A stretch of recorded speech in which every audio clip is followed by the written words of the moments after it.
Welcome to the SAG-AFTRA Foundation's Conversations at Home program. I'm Jazz Tangcay, Senior Artists Editor at Variety. Before we're joined by our guest today, I want to let you know that the SAG-AFTRA Foundation is a non-profit organization that relies entirely on donations to provide emergency assistance and free educational programs to SAG-AFTRA artists. This conversation is made possible thanks to the generosity of our supporters. Over the past year, the foundation has given nearly $7 million in COVID relief to more than 7,000 performers. If you are a SAG-AFTRA artist and need help, please ask. And if you can help, please give.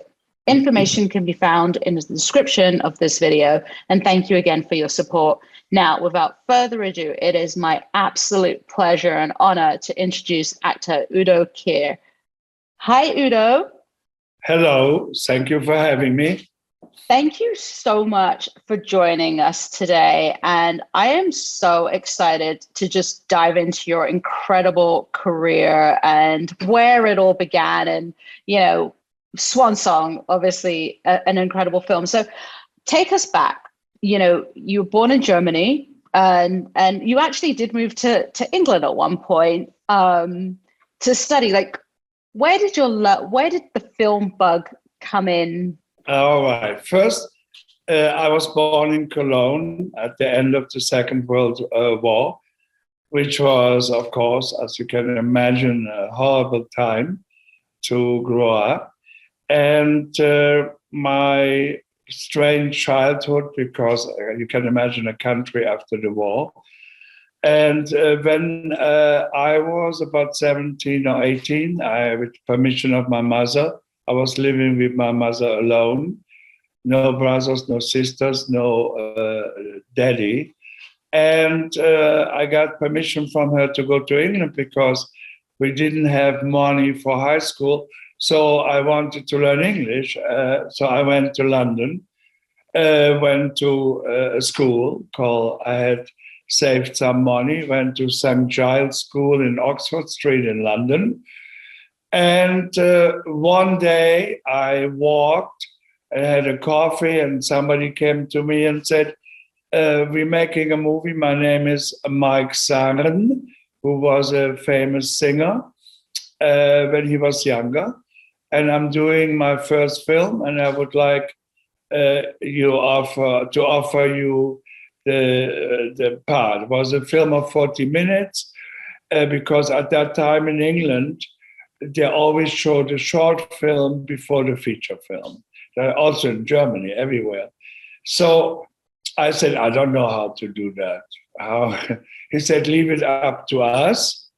And so I said first no, and then I said yes. And we went to south of France and I shot the movie. And I didn't know how to do that. And they were always far away from me with the camera. And I was thinking, why are they so far away? But I didn't know they had a special lens in it. And I was on screen in CinemaScope in close-up. So the film came out in England. I got immediately a contract with William Morris worldwide. The magazines wrote a new phase of cinema. I mean, I was 18. And because I was with William Morris, I got an offer to make a movie in Austria, my first feature film called Mark of the Devil with Herbert Lom, who was a very known British actor. And I played his assistant. It was about witch hunting. And I watched him. And so I was learning actually from other actors I started working with because most of them were very good. I mean, of course, I learned only from the good ones. So that was my first film, which became a cult film, Mark of the Devil. You can still watch it today on the internet. And I liked the attention I got, and I decided to become an actor. And then that was the beginning. And then in Cologne, in Cologne, I went to a pub on the weekend, and I met a boy my age, 1 year younger, Rainer. And when I was in London, I opened a German magazine and I saw his face saying Rainer Werner Fassbinder, the genius and alcoholic. And I thought, that's Rainer from the bar I met. So when I went to Germany, I met him, and he was already famous working with Hanna Schigula. And I started making movies with him. We did Third Generation with Hanna Schigula, and I made a few films with him. So then I was in an airplane, and a man was sitting next to me. And as Americans always want to know what you do for a living. So he said to me, what do you do for a living? And I said, I'm an actor. But when I said I'm an actor, I showed him already with 2 fingers. I got my head shot, and I showed him, I said, I'm an actor. He said, interesting. Give me your number. And he took out his American passport and wrote my number on the last page. There was no number. So I thought, wow. And I said, who are you? He said, I'm a film director for Andy Warhol. My name is Paul Morrissey. And I said, okay. And Andy Warhol that was the time when he became famous, his movie, Trash, Flash, Heat, low-budget films with Joe D'Alexandro and wonderful actors.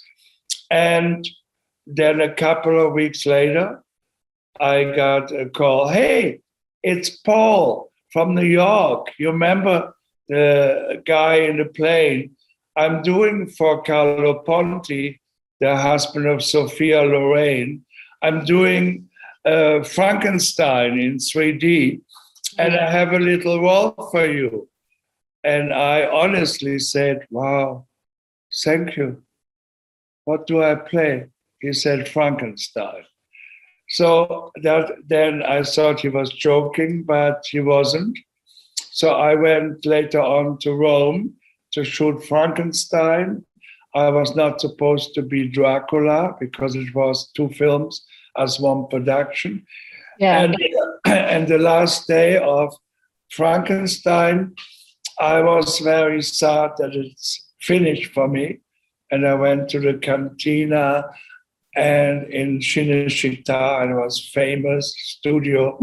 And there was Fellini was shooting, and all these amazing characters were in the cantina. And I was having a glass of wine, thinking, well, Andy Warhol said, everybody is famous for 15 minutes. My 15 minutes are gone. And then Paul Morrissey came in and he said, well, I guess we have a German Dracula. And I didn't think about myself. And I said, who? He said, you. But you have to lose 10 pounds in a week. I said, no problem. So I had really, it's true, all these salad leaves and water. And when the first day of shooting came as Dracula, I was sitting in a wheelchair. So we used that. I started the movie in a wheelchair.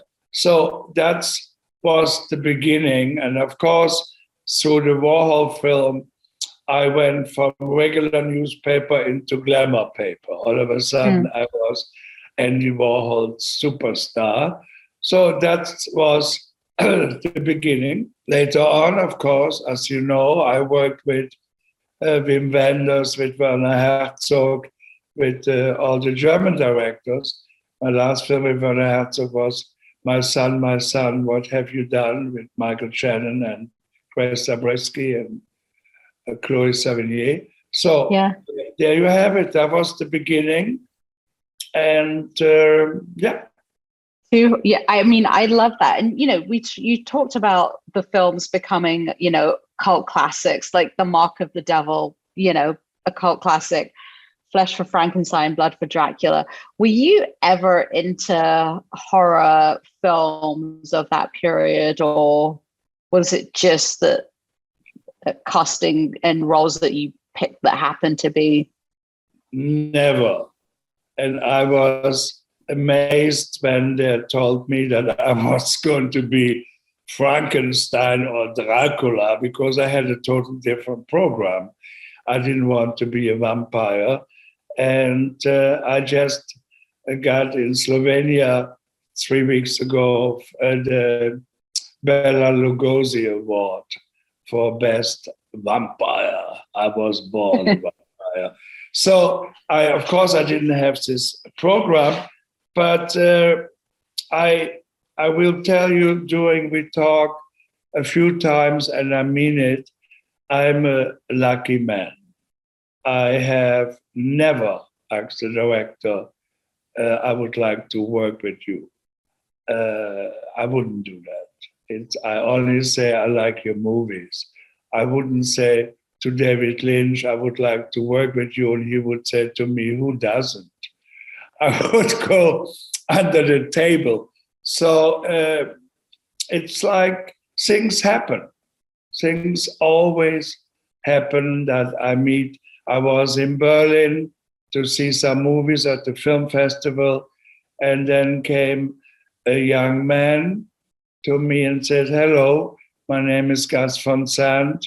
I have a little movie I made for $20,000, Mala Noche, which is shown at the festival, and I would like to work with you. But, he said, my next movie, My Own Private Idaho, is going to be with Keanu Reeves and River Phoenix. Of course, I lived in Berlin. I hadn't heard their names.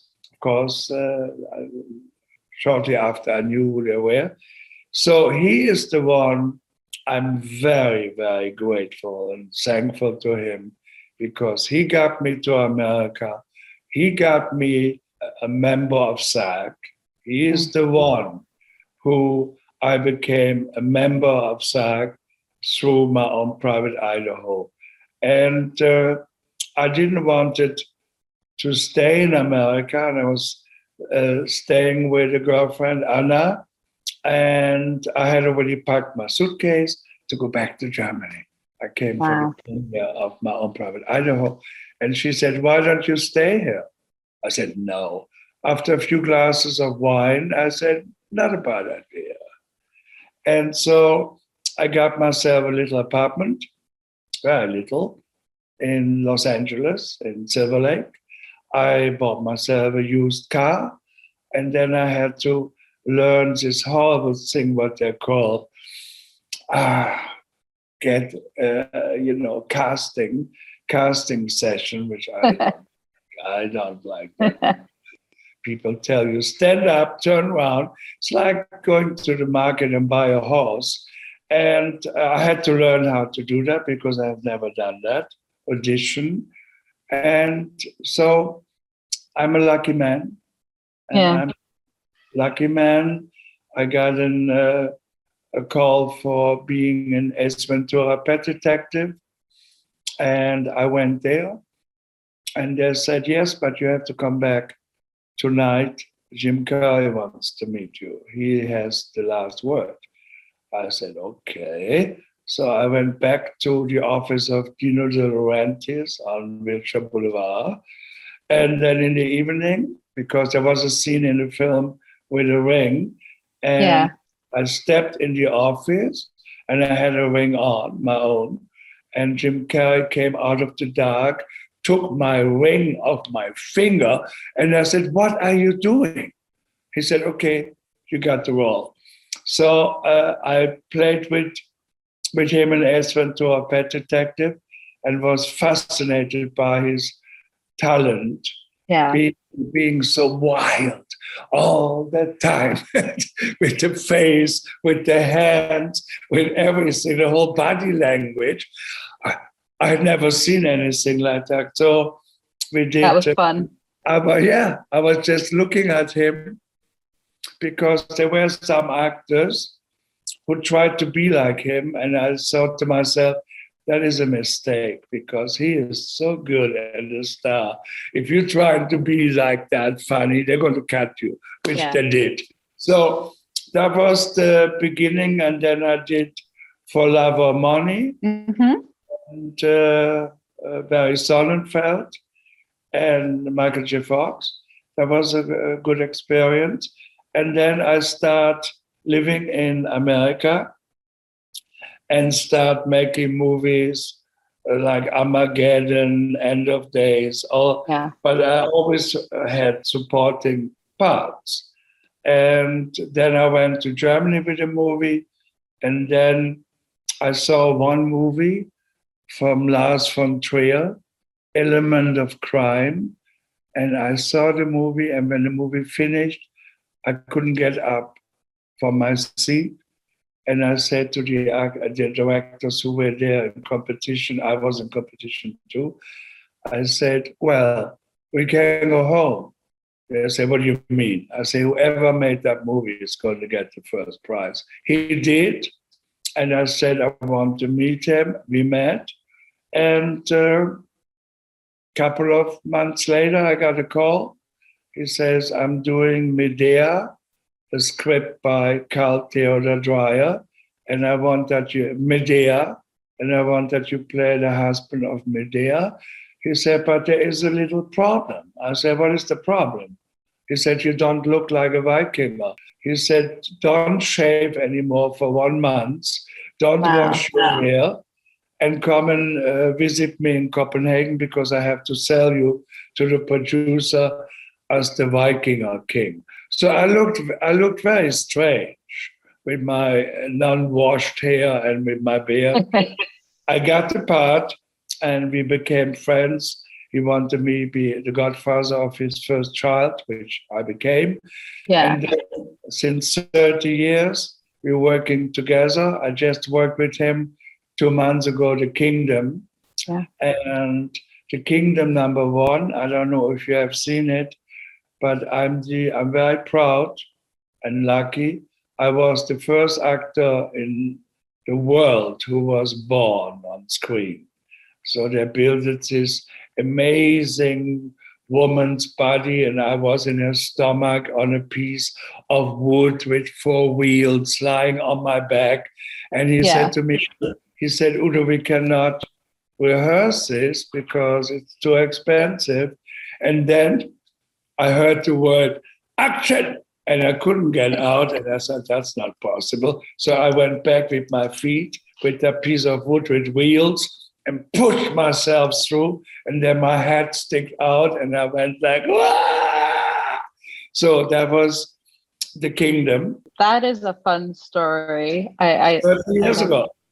I've read that your process isn't so much method acting, but you absorb things like a sponge. Like, describe that, because obviously this is, people tuning in are all fellow actors. So yes, talk about your process. But I can tell the actors what Lars von Trier favorite word, and that is don't act. And that is important.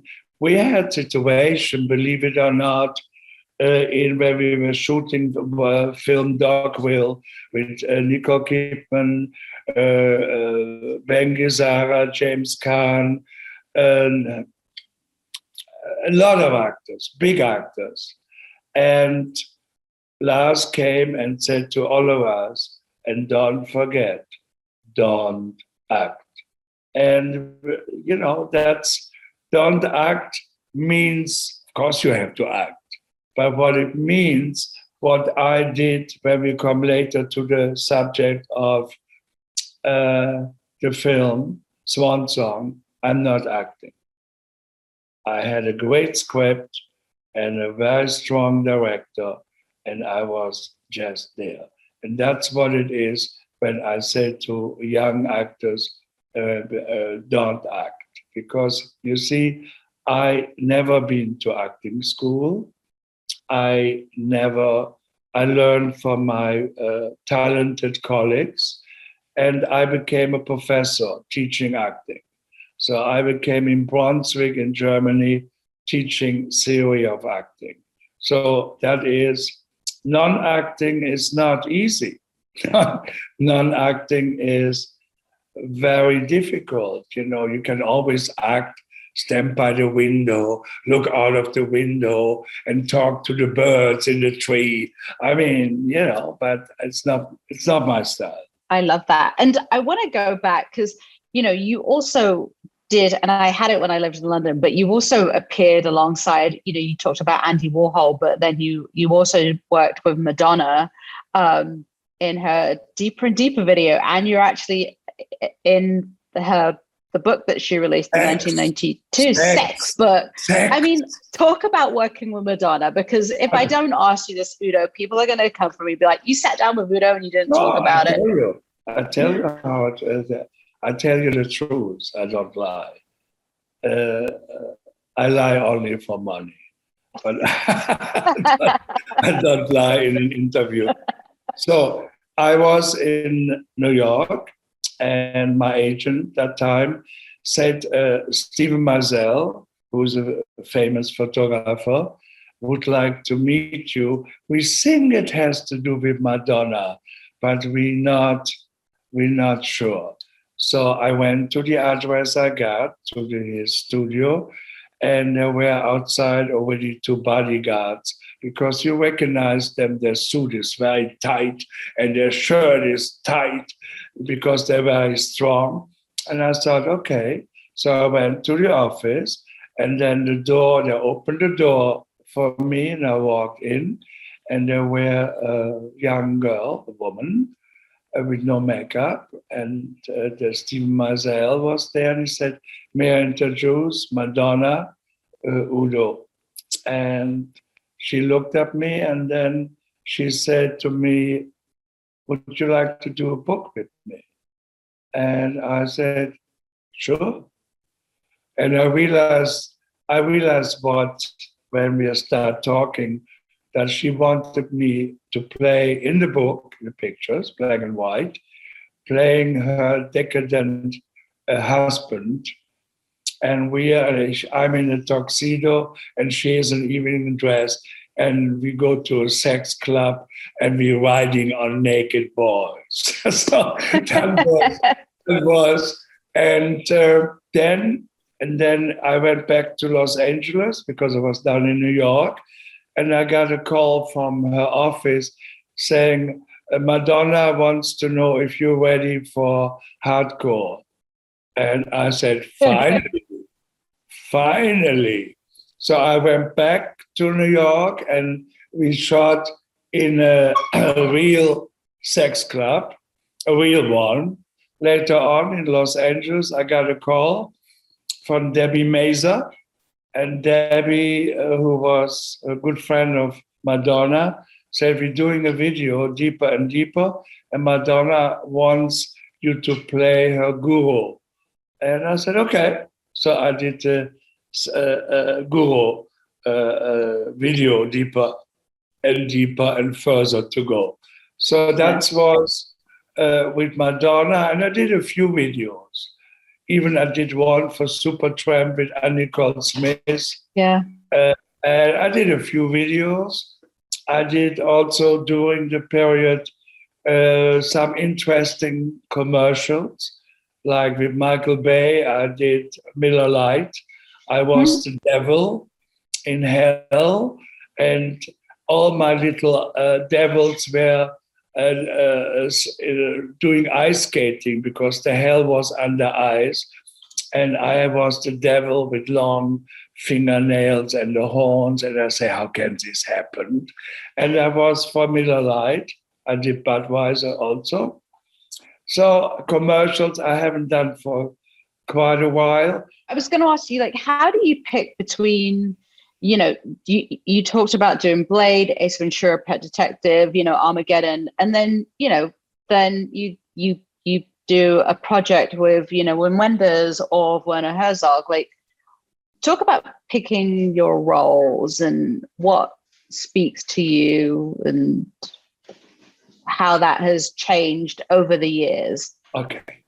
I'm now when you're young as an actor, you would like to make 5 films at the same time, and also anything you would do. But I learned over the years that, for example, when I get a script, I read first only my part. And then say, oh, it's an interesting part.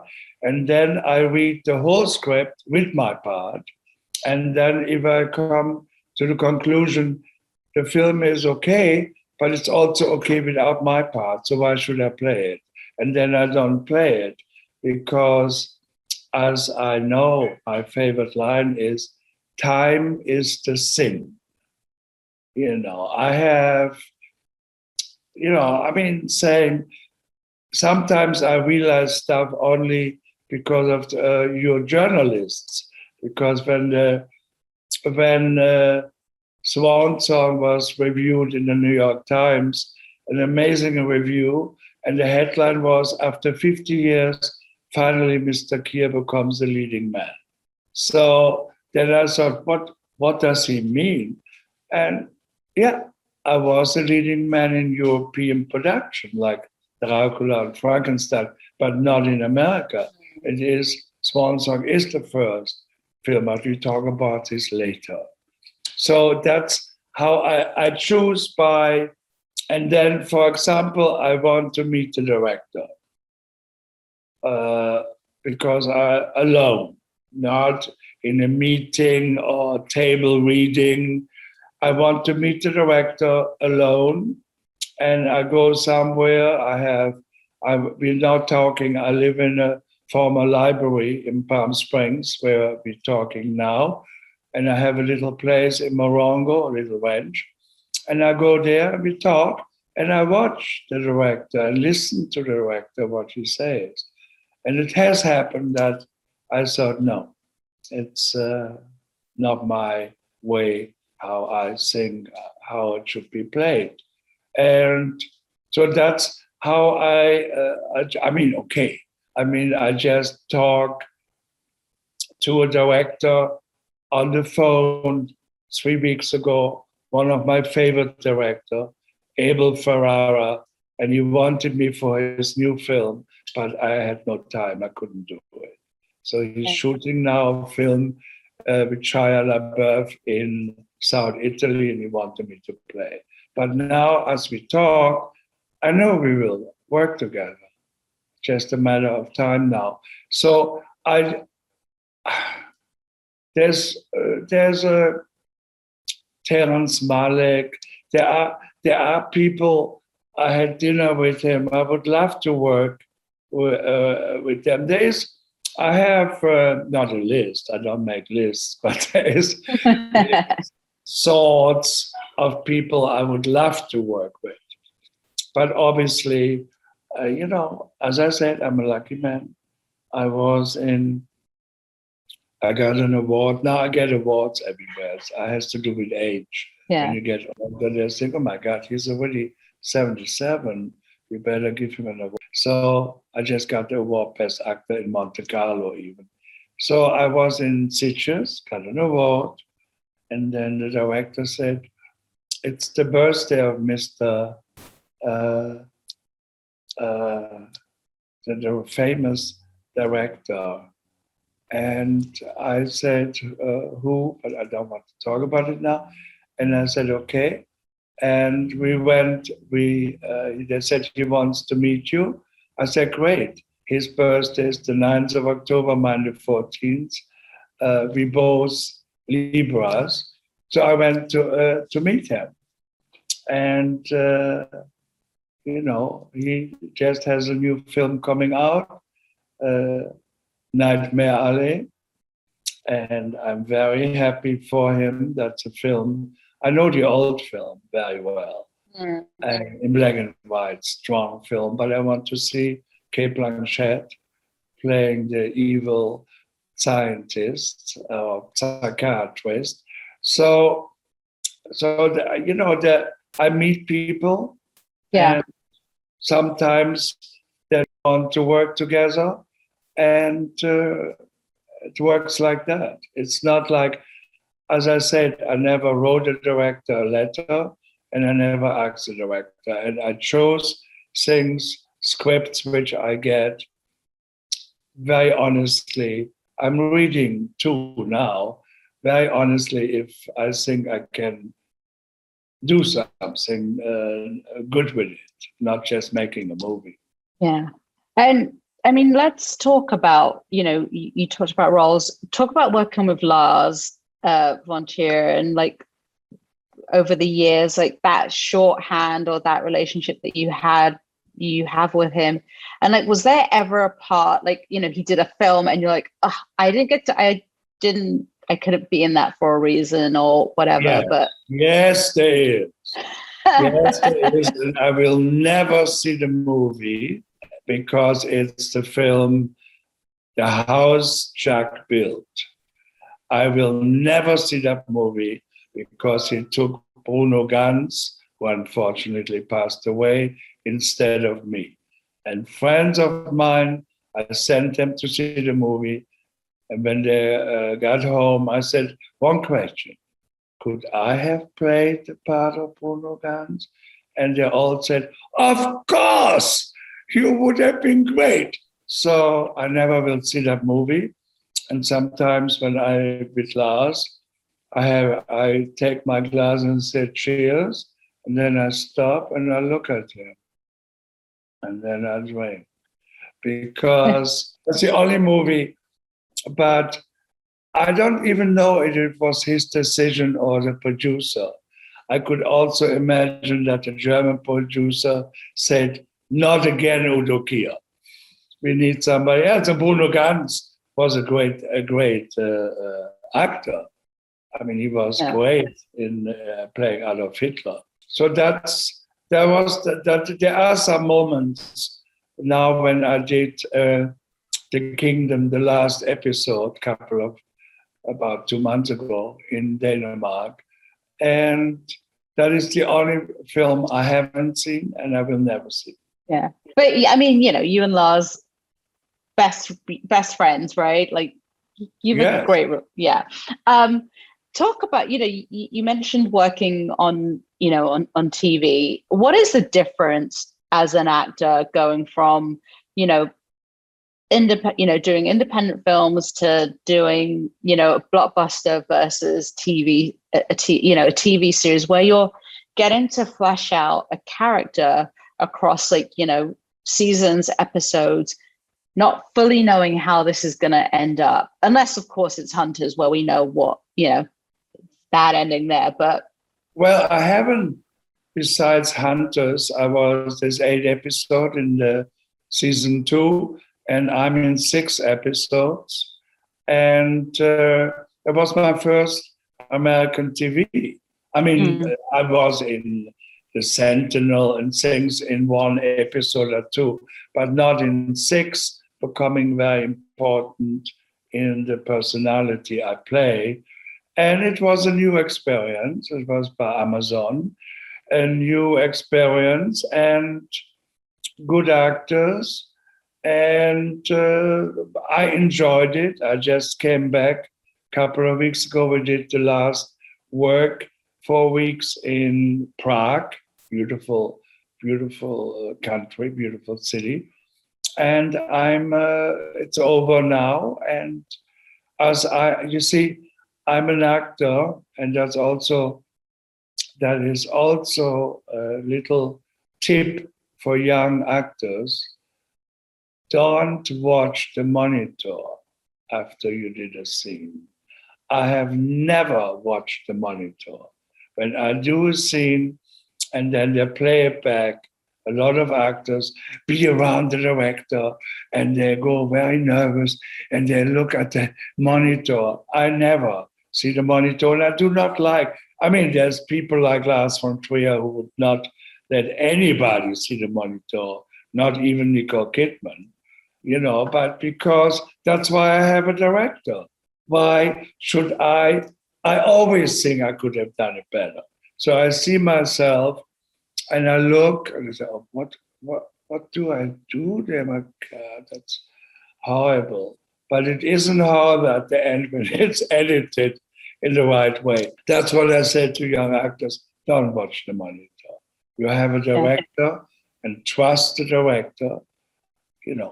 Otherwise, you wouldn't need to have a director.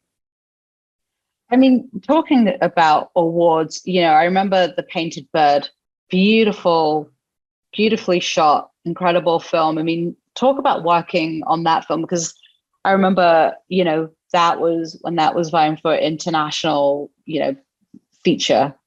Painted Bird, I just had a couple of weeks ago dinner with the director. He took me out on a beautiful lake, on a boat, a restaurant on the lake in Prague, the river, and not lake, river. And he was, I did not read Kosinski's book. Only after I got the offer, I read the book, and he took a lot of things from the book. And as I never see rushes, I was fascinated by the movie. The black and white, the camera, unbelievable. And the young boy is so strong. And it was for me, I know Stellan Skarsgård very well through Lars, of course. And Harvey Keitel, I have never worked with him. And it was amazing that I worked with his two great actors, but we don't work together. You all work with that boy. And the story and the book, the story was very, very strong, that boy goes to different people just for food and where he can sleep. And I was, you saw the movie, I suppose, that I was the kind of a jealous husband. I like that when they say, what role you play? Jealous husband, but what you do? And I cannot tell you what. So that was an amazing experience. And I think he will make a movie in America. And then came, of course, the film. I met the director, Bacurau. And Bacurau, I had never been in Brazil. I just knew about Brazil, but never been there. And I liked the script, and of course I like Sonia Braga. So I went to Brazil, but not on the beach with a martini glass and dancing. I went in a village somewhere in Brazil and shoot that movie. And it was wonderful 2 years ago when we got the award from Mr. Inarritu in France, the jury's award, best film. So this lately I am a lucky man, but lately it works really amazing. I don't know, I didn't do anything different, but being in Painted Bird, then being in Bacurau, then being now in Swan Song, and being in Hunters, and being in the film Blazing World, which I shot last year, which it's also a strong film, which cast young. And so everything is, I hate that word, wonderful. I don't want to say everything is wonderful. Everything is good for me. Yeah. Everything is good. I got offers after Swan Song, and I'm doing a film next week in Los Angeles about a painter. I played a painter, Albert Oehlen, and my mother is Grace Zabriskie. I wanted to see her again. And that's what I'm doing. And then I don't know. Yeah, I'm curious. I mean, you kind of touched on it a little bit, but do you go back and read like reviews and critics, and especially now with social media, like, everybody has an opinion, whether it's a right opinion or a wrong opinion, but do you go down that rabbit hole as an actor, or do you just like, no, I'm living my life, I make a movie, I work with it, I've worked on it? I live my life, I make my movies, but as I live in the library, there's a lot of space. And when you enter my house, there is a table with about 25 covers of magazine, and where I'm on the cover, and that's there. And then, I don't say, oh, look here on the right, but people see that, and that's it. No. Yeah. I don't live in the past. I live now talking to you, and that's the moment, the importance. No, I don't read what they say to me about 50 years ago. That would be perverted. But I'm as I say again and again, I'm a lucky man. I'm happy, and I do. If I wouldn't be an actor, I would be a gardener. I like to plant trees, and I like to work in the garden. And I don't wear gloves because I want to smell the earth. Mm. Otherwise, if I have gloves, then I could also hire somebody. But I'm a lucky man. Yeah, I love that so much. And, it is an incredible career, with over 200, I think it's like 269 credits the last time I looked. But, talk about, like you mentioned you worked during the pandemic on The Blazing World. Like, what was that experience like for you? Because it was, we all went through it, and set life was so different now. There are COVID protocols. But what was that like for you to still be doing something during the pandemic and that experience? It was horrible. For example, when we did Hunters Now in a beautiful hotel in Prague, every morning the ambulance came, and all actors, we had to go tap, tap, tap, tap to the ambulance.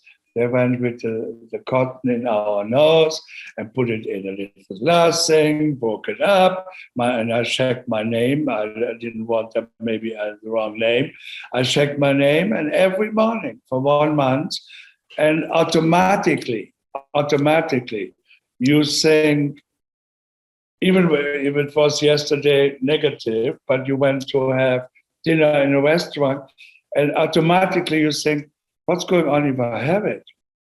The film is going to stop because I'm, in every scene in that country. So, and this testing is a good thing. Of course, I have the vaccination. Of course, I have the booster shot, and I be very careful. I don't go, and I had the good thing about it has one good thing. It gives you more time to think about yourself and your life. And I realized, for example, that I bought much too much stuff in thrift stores, and I surrounded myself in this library with all the stuff, and I get rid of it. Or I put it in containers, I put it in little boxes and put it in a container. So that is, you have time to think more, because when everything goes fast in life and you have no time to think, that's what, and I mean, it is scary. It is scary that there now is a new kind of thing in San Francisco. And it's horrible, but, it's like I be tested this afternoon. After I talk to you, I have to go to Walgreens, be tested, because in Los Angeles, they want to see the test. That's hope. Let's just hope it goes away, because it's horrible. So let's talk about Swan Song, and which premiered at South by Southwest, which feels like an eternity ago. Talk about what it was that drew you to that role and playing Pat. Well, I got the script, which I found out later. Todd Stevens, the director, told me that he was looking for a long time for a part. I mean, for an actor who can play that part, because it was, after all, the hairdresser Pat was a living person in Sandusky in Ohio, where we shot. And then the casting agent said, what about Udo Kier? He said, well, he has a German accent. He said, well, anyway, he sent me the script and I liked it. And I read it twice. And then I called him and I said, okay, can you come to Palm Springs? I would like to meet you. And he came and we spent an afternoon together. And I wanted to know certain things, if they're possible.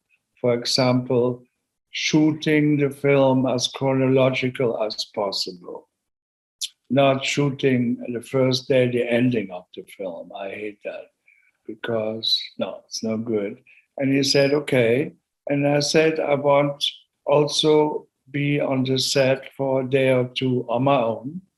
No camera, no, not you, nobody, only me enjoying that room and sleeping in that bed, find out everything. And he agreed to that too. So that's how we made the film. And I learned, I said, Todd, are there still people alive, friends from him, from Pat? Yeah. I said, could I meet them? So I met them and I learned a lot. I learned how to hold a cigarette in my left, holding my arm like that, which is the poster.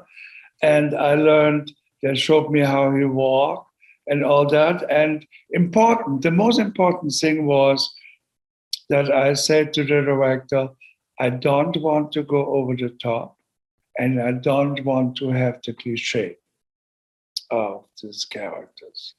And he agreed, and that was the good thing, because if I would have gone over the top, no. So then came the day of shooting. So I went to Sandusky, Ohio, lived with family members because it was a very low budget film. We did a little crowdfunding and got 100,000 or something, and the family gave money because there wasn't much money in the movie. I mean, to make the movie. And we shot chronological. And once I had that green suit on, I never got rid of it.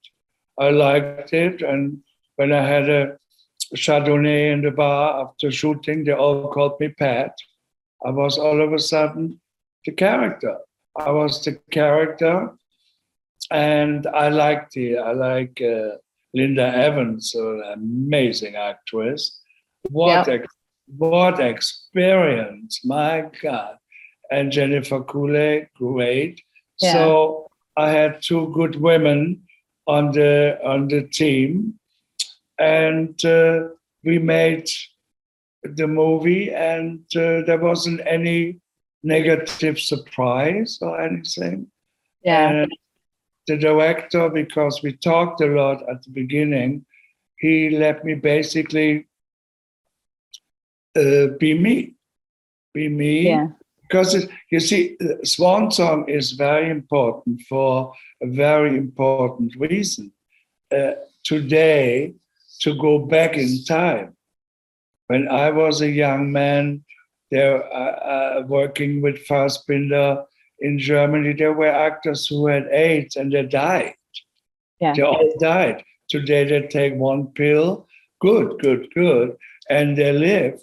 And the same thing with gay history. You know, in the old days, people went to a bar, they looked left and right if nobody saw them going in. And as I said today, young people, they kiss each other at Applebee or McDonald's, and nobody cares what they're doing. And that is in that film a very strong subject in the film, which I think is very important. Yeah, I mean, you talked about the green suit, but I also want to talk about the white fur coat at the beginning of the movie, you know, that Pat wears, and it's in the opening sequence.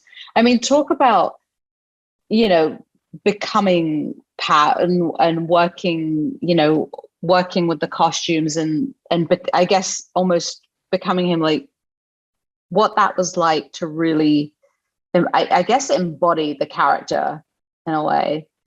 Well, we shot, that's why I wanted to shoot chronological. And for example, the scene with the old lady in the wheelchair is one of my favorite scenes. And there is, you remember? Yeah, yeah. Nothing much happened. She sits there and I light 2 cigarettes, the famous cigarette, and put one in her mouth, and I put her hair and talk to her.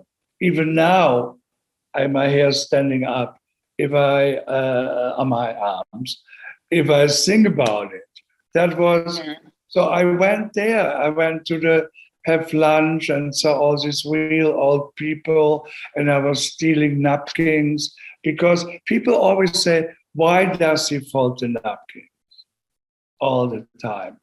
And why the director put that as a scene in the film was when Pat died, they found boxes and boxes with folded serviettes, because he did this obviously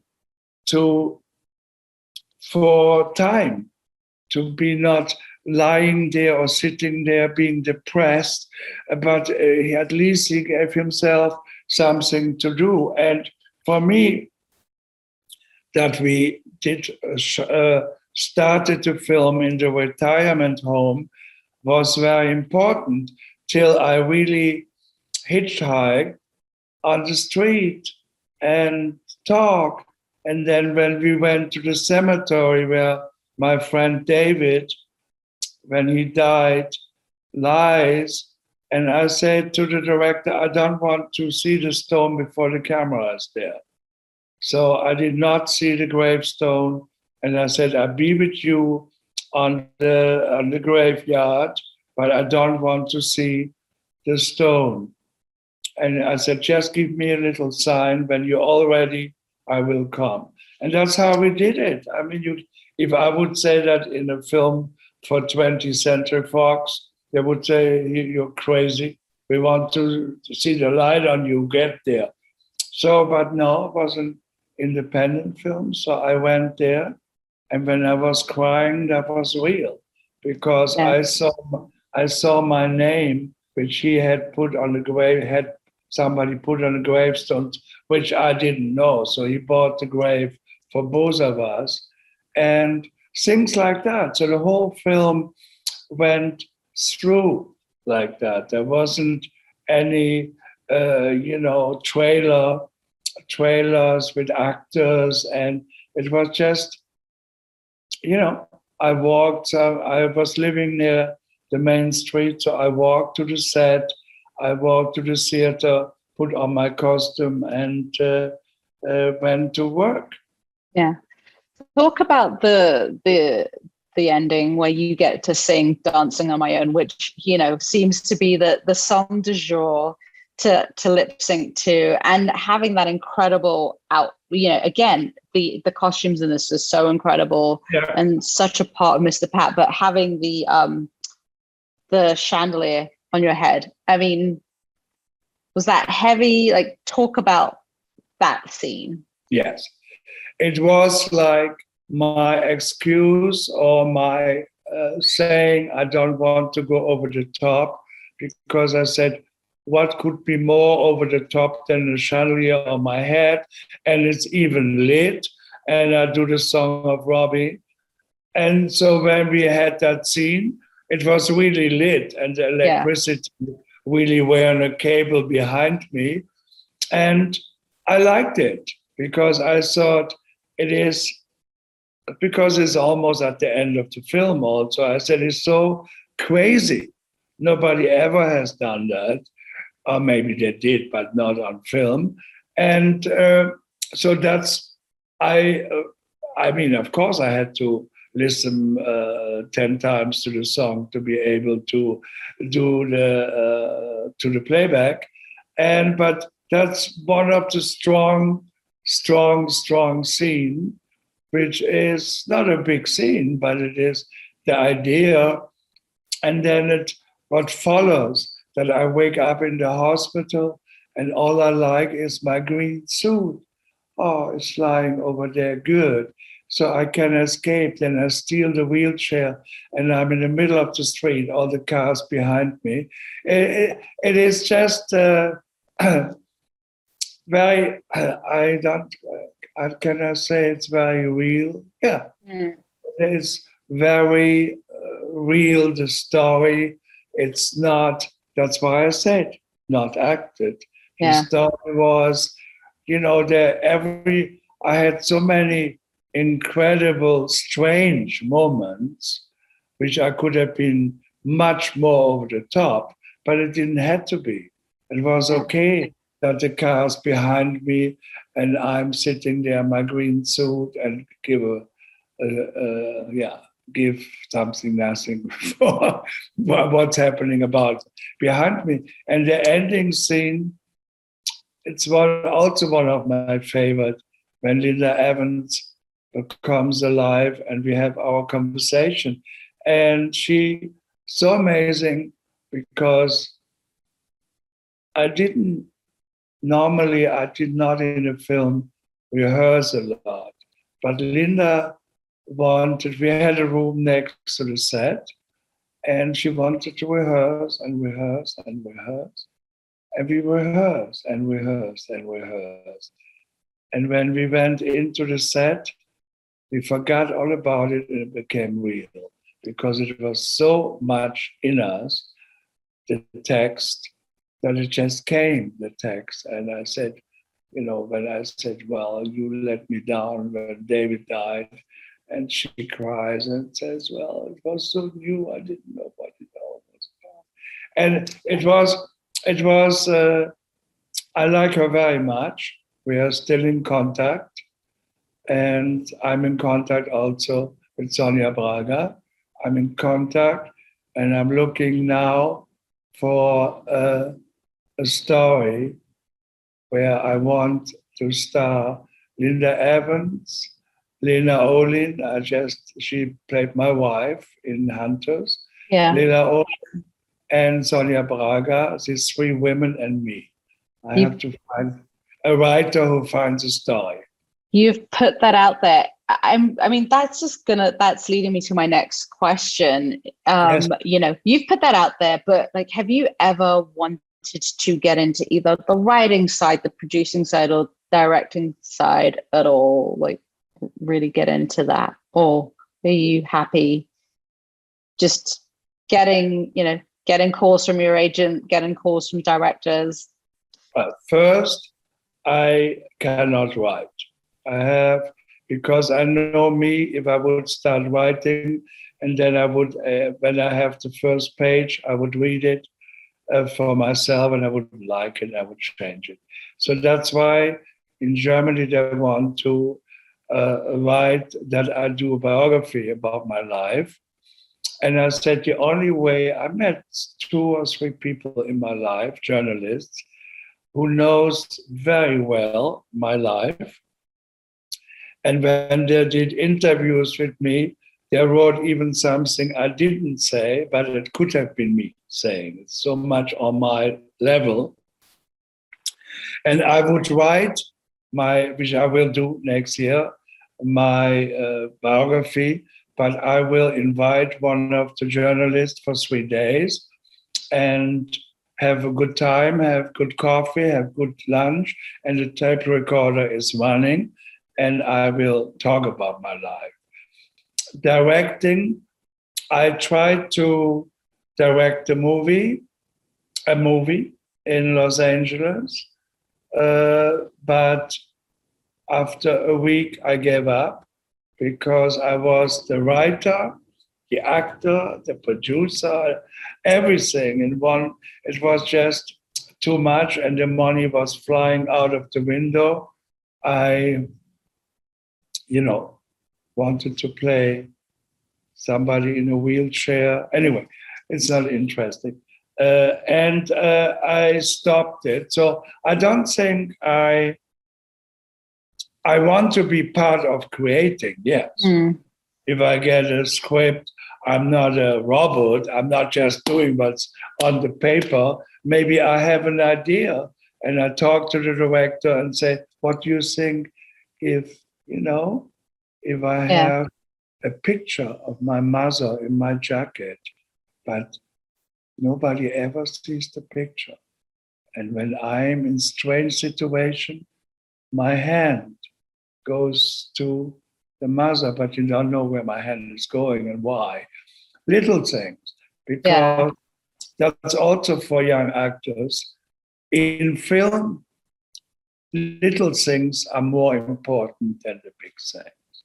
The little unexpected things, what you do, that people say, what was that? But they realize it. And that is important. If you are an actor who just fulfill what's in your script and you do it exactly like it's written, for me, it's boring.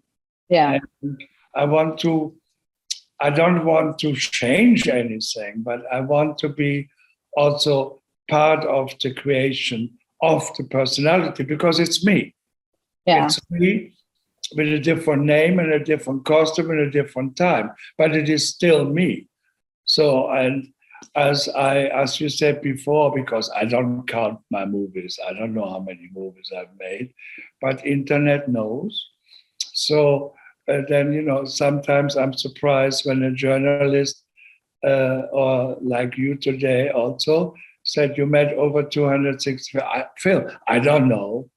I know. I made also films which I on purpose forgot. It's like, there are films which I will never forget. And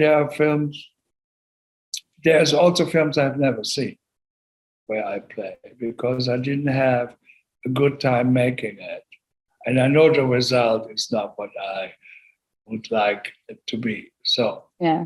So one of my favorite roles and films is Suspiria, which was recently remade by director Luca Guadagnino. Talk about working on the original with Dario and what you recall about that whole experience. Well, I was in Munich working with Fassbinder, and I heard that Dario Argento is in town and he would like to meet me. So I went to the hotel and he said, I would like that you play my movie. It's not a big role, but a very important one because you tell the story. You are explaining to the audience a lot of things, what they want to know. So we made the movie. Jessica Harper was amazing. And we made the movie. And then actually, I have an award here. It's 40 years. I was in Texas last year, and all of us, Dario was there and some actors, and all of a sudden they gave us a little award. 40 years, Suspiria. Wow. And then with Dario, I saw the movie, of course. I liked it, great actresses. And then I made a film with him, with his daughter, Asia Argento, called The Third Mother, where I play a monk, a priest. I did this in Italy a couple of years ago. And that's it. Suspiria was a strong film. And you see a lot of people, I realized over the years, when a director like Dario, that was basically one of his first films where he got really noticed, or Lars von Trier, that's always when the people watch them because it's new. When Gus Van Sant made Drugstore Cowboy, it was a new director. And that, I think, is important. And I'm very happy that Dario is still strong, and so is Lars von Trier. And it was my honor to work with these directors at their beginning. It's the same with Lars von Trier. I was there right at the beginning, before they became, let's say, known. Yeah. Is there, I mean, and you said you don't know how many films you've done and roles that you've played, but is there one that sticks that is so meaningful for you that, people don't talk about, that you're like, I wish people would talk about my role in this film more often? What would that be? Well, there would be a film I did in Budapest in Hungary with the director Garbo Bodi, and we shot 1 year under communism, 1 year, because the director wanted the 4 seasons. So you have, for example, my grave where I died. I put a camera 1 year on my grave and take every day one picture. So you see the snow, then the snow goes away, then the flower comes slowly out. And you can only do that if the government is financing the movie. And we did the movie for a year of shooting. And the director, unfortunately, much later killed himself. And it was very sad because he killed himself the same way then he directed me, how I killed myself at the end of the movie. So that's a movie which was amazing because he could have his dream put in. He did not just like the artist Cristo cover one house in a blanket. He covered the whole street in blankets. So he was really going strong. And for me, at the moment, because I had a lot of time now to sing about Swan Song, I had to get used to it, that the press and critics write it's my best movie ever. And first I couldn't understand it, but now because now I'm analyzing why. Yeah. And analyzing why is, again, don't act. Because that is, I like the script, I like the character, I like the costume, and I was just there and playing with the directors, advisors, playing the part. Yeah.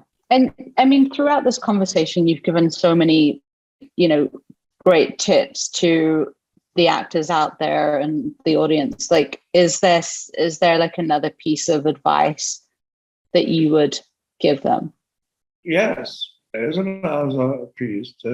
When you get a role in a film, and you must never forget what I always tell friends, new actors, I always say, it's just a movie. So don't say, now is the world. It's just the movie.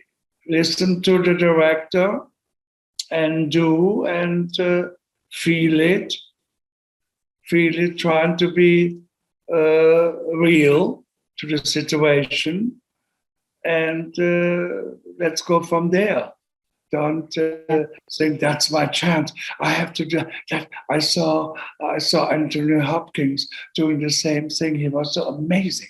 No, just do it. Just and be that people are satisfied with your performance, and you get another one. And love it. We are going to watch this space for your movie with Linda Evans and Jennifer Coolidge, because you put that out there, Udo. No, because it was like, as I said, when journalists, because I had a lot of the Golden Globe and all this. And now, thanks to Variety, I'm on the list for the nomination for the Oscar. But the thing is, there is so many things, but as I said, it is just a movie. And I'm a lucky man that I met nice people who are good directors, and they wanted to work with me. And then I for me is also a compliment if a director like Lars von Trier hires me again. And I did even Cowgirls Get the Blues, and don't worry, you won't get far by foot. So, or with Lars working again and again, that's a big compliment. That, and I am who I am. And I want to say something at the end about SAG. Because you see, I'm from Germany and we don't have any union, no protection at all. And actors from other countries, they start realizing what a wonderful organization SAG is, that they protect you, they protect your contract, and it's amazing. SAG is amazing, and I am really not schmoozing it now, but I'm really very, very happy that I'm a member for a long time, and I'm happy that I became a member of the Academy last year. So things are going well, and it was nice talking to you and talking. Normally, I'm not an actor who talks so much about myself. I'm not an actor who sits and have dinner and just talks about himself. I'm not like that. Udo, thank you so much on behalf of the SAG-AFTRA Foundation for sharing your experience, your process, your craft, and incredible advice with your fellow performers. Thank you for joining us today.